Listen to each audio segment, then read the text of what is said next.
Cool. All right. We're all set.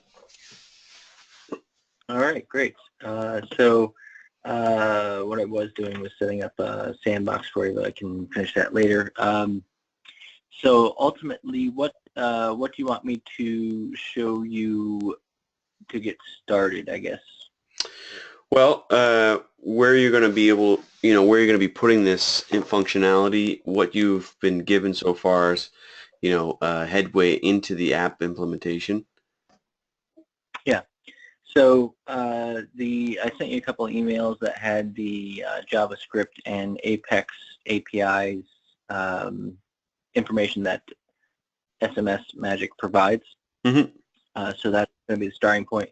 I have this really rough page built, so SMS Magic keeps track of incoming and outgoing messages in two different objects. Yep. I cannot receive incoming yet using their free trial service, and so I'm waiting for them to set up the numbers so I can test the incoming. Yep. But you can see I did a few tests here of outgoing SMS here over the past couple of weeks as I was testing things out. Mm-hmm. And so this is just really rough incoming and outgoing page that I'm testing. So I have a couple test buttons. I was trying to test some JavaScript that they had, but it wasn't working out the way I wanted it to, and it was opening up a pop-up, and so that wasn't what I wanted it to do. Ultimately,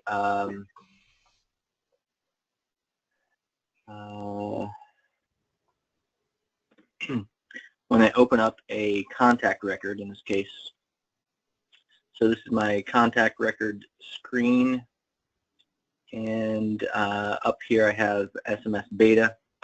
So this would, in theory, open up a screen that would allow me to have a squid page, and in that squid page I would have my own fields to enter, to select a client contact record, and then choose which number I wanted to send that to of their phone number fields, and then choose which, have it automatically chosen for me which sender ID I wanted to send that from. Each of my users will get assigned a sender ID, and that'll be attached to their user object. Yep. And so when they log in, it'll automatically obviously recognize them and will choose the correct sender ID. And so that'll populate here automatically, and then they'll be able to type their message. So to look very much like this screen, a little cleaner, and allow me to send messages using the forms that I want to send. In this case, this is called Conversation View. So in this top pane here, it would have a string of conversation just like you would see in a normal text message app. And yep. So one issue there is that it merges all of the text messages. I lose some of the control over visibility because you either see the contact records text messages or you don't, and I want to segment it more thoroughly using Squid so that I can determine which of the text messages I want to be for essentially for public view to anyone who can see the contact record, and which messages I want to remain private just between the two people that we're communicating, basically. Mm-hmm. So that's the impetus for me creating my own screen here instead of using their default, and in order to do that, I need a mechanism to send a text message. And so they have an API, and they offer Apex API and REST API. They provide sample code for the Apex API in order to send without opening a pop-up message. Mm-hmm. But in the REST API, this is the screen. Essentially, the REST API that they provide opens the screen and pre-populates the sender ID field and the template field, and then you have to type in the message and send. So I'm looking for a way to bypass this screen. Okay, so you create your own message and you just use their API as opposed exactly. to Yep. So I'm thinking like, yep, yeah. And so I'm on Brooklyn now, so I have access to UI only models, and so mm-hmm. I'm assuming that we'd probably use a UI only model to enter the user's inputs and then take that information from the model and put it through the API. Yeah, so a couple questions on all that. So you want the records to Yeah. get, so those messages that you send out through the API, you want those saved into Salesforce as well? Or is that already done once they're sent? I believe that's done in the API. From what I saw in the API, you're actually saving the record to an object, to their object, and that part of that process, it actually goes out through their API. But I'm not exactly sure. I'm not not strong in the code, so I'm not exactly sure if that's correct. But yes, ultimately it should be saved to an object. It could be saved to a custom object or to their objects that are available in the installed package. They have an incoming message object and a message history object. Message history is outgoing, and incoming message is obviously incoming. Got it. Okay. So they didn't specify what, did they specify, is it the active, recording the record, or is it using, like, I guess I'd like to see what their API looks like. Yeah, I sent you links. I sent you a couple emails Okay. late afternoon today. And in those emails, there's the links to their API pages. Got it. Okay. Okay. Well, it seems pretty straightforward then. I'll have, but this is probably heavier on the JavaScript side. I'll have Remy. He's like my JavaScript guru on this type of thing, so Yeah, he'll probably take this one on. Yeah, and then he'll probably just coordinate with me on the Squid side. yeah, great. Yeah, so ultimately, what you could use this SMS beta button up here if you wanted to, if you're just looking for a location to put it. Mm-hmm. Or you can create a button on a sample page if you want. Ultimately, I'd probably want to use it in two ways. One, where you're on a detail page like this, Mm-hmm. where the contact ID is up in the URL parameters. Mm-hmm. Or on just a regular list page like my dashboard here, where there's no specific client contact ID Mm-hmm. in the URL, but I would be able to pull up a screen, choose the contact record that I want, choose the phone number, and then have the sender ID automatically populate, and then type my messaging. Yeah, it's almost as if you'd want it in your header as well, because there's a bunch of other things similar. You've got is that messages up there, like is that email there? That's Gmail.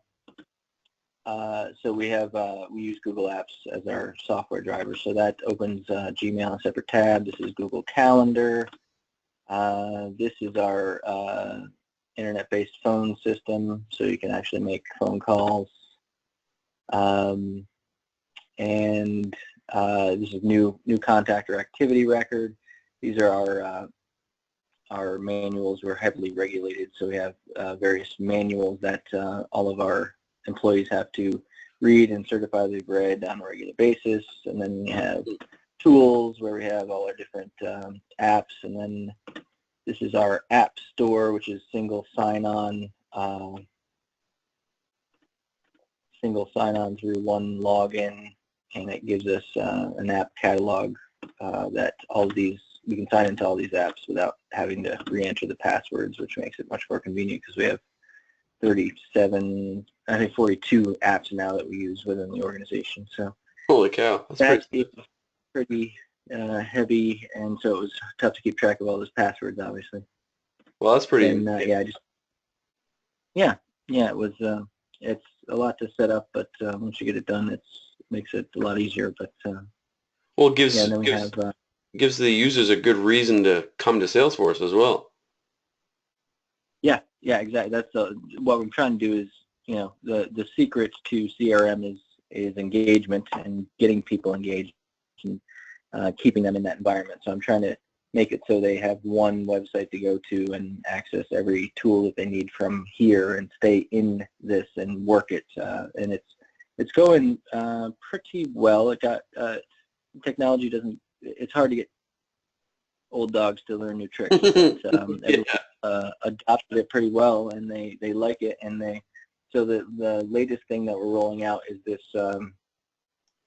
LifeSense. We call it. I call this the card deck. So the card deck has the different aspects of everybody's financial life. Mm-hmm. And this, I have a cast button, so all this cast button does is takes it out of that dashboard environment and puts it in its own separate tab so that you can share your screen. And so we have TVs in each of our presentation rooms, and we'll bring this up for the client, share this through Chromecast, and then you can actually talk with them about which of these different aspects they're looking to work on. And I don't know what's going on here. But this is their investment policy statement, and so you can view and update some things. I have some issues with this page, actually, a couple community posts because something changed in 9.9. But so yeah, you have various cards that talk about various things and allows you to take specific notes on those different areas, and then it aggregates them all into this client profile form. And client profile form just has all of the variety of information from there that's all populates into a single page that you can print. So that is what we just rolled out, and clients like it, and the advisors like using it. So hopefully it's going to stick. Cool. All right. So, trying to think now. Okay, so on the dashboard, we'll have a little button there, and on the sample client, well, we'll use the sample client. Is this on Sandbox, by the way? This is not. This will be on Sandbox. I have to. I'm importing the pages now, but I have a Sandbox set up for you under the name M Blazonry. Got it. So I will give you the. I'll give you the link for the Sandbox and the. Oh, I need to set up a login credential. I sent you another email about that. I tried to use your email, but it only lets you use your email for one org in Salesforce, and you already used it apparently for a different org. So I can set you up with an email address to give you your own user. If you no, what you can do is for the username, just make one up, but the email address, use mine. You can do that. It's the username that has to be unique, but the email address can be. Got it. Yeah. Okay, so username, it said it has to be an email address, but I can just make it any fake email address I want. Exactly. It won't even go there. Okay. Yep. Okay, great. Yep, then that's what I'll do. I'll set it up with your email and then a pseudonym for your username, and then I'll send you that information so you can log into the Sandbox. And I think I'll have to allocate you a Squid license. I think I have a spare Squid license. I know I have a spare Salesforce license, but I'm not sure about Squid. So I will make sure I allocate you a Squid license when you go in to use it. And I think that's it. Yeah, a couple of things for me. Like I said before, it's going to be like 1 or 2 hours for us to do like a spike for this to figure out, okay, what's the level of effort here? We're going to let you know at that point what's the minimum and maximum number of hours to do the actual implementation. So we're just going to do first to figure out, okay, what's involved in doing this, and then we're going to come back to you and say, okay, it's 1 to 2, it's 5 to 10, or whatever it is, and then you can make a decision at that point on moving forward or not. But we'll tell you, like, here's what we have to do, to which you should be able to say, oh yeah, that's the right amount of hours. Great, yeah, right. Yeah. Sounds good. Yep. All right, sounds good then. One more thing. I have to mention that just because you brought it up, as far as like other people in your industry, I do have another client that's quite similar. But like I said before, anything that I do is, like this, I don't even know what you called it. LifeSense is what you called it? Yeah. Yeah, stuff like that. That's the off limits part. Um, Mhm. Everything else is like how to use Salesforce in general, how to use Squid in Yeah, general. yeah, sure. Those types of experiences, obviously, I'll take with me. Right. Yep. Right. Makes sense. Other than that, it's all you. All right. Yeah. Good. Yeah. So that's good. When are you planning on doing the spike? Uh, it would have to be tomorrow evening or on the weekend. Okay. Yeah. Yeah. Sounds good. Yeah. I'm not. I mean, this isn't life or death to get this done, but I'm just trying to figure out the timing for when I have to make sure I get all this information to you. So Yeah, we'll like work on it and get you said you logged had, it's like the phone number you're going to get is going to be available in about 10 days.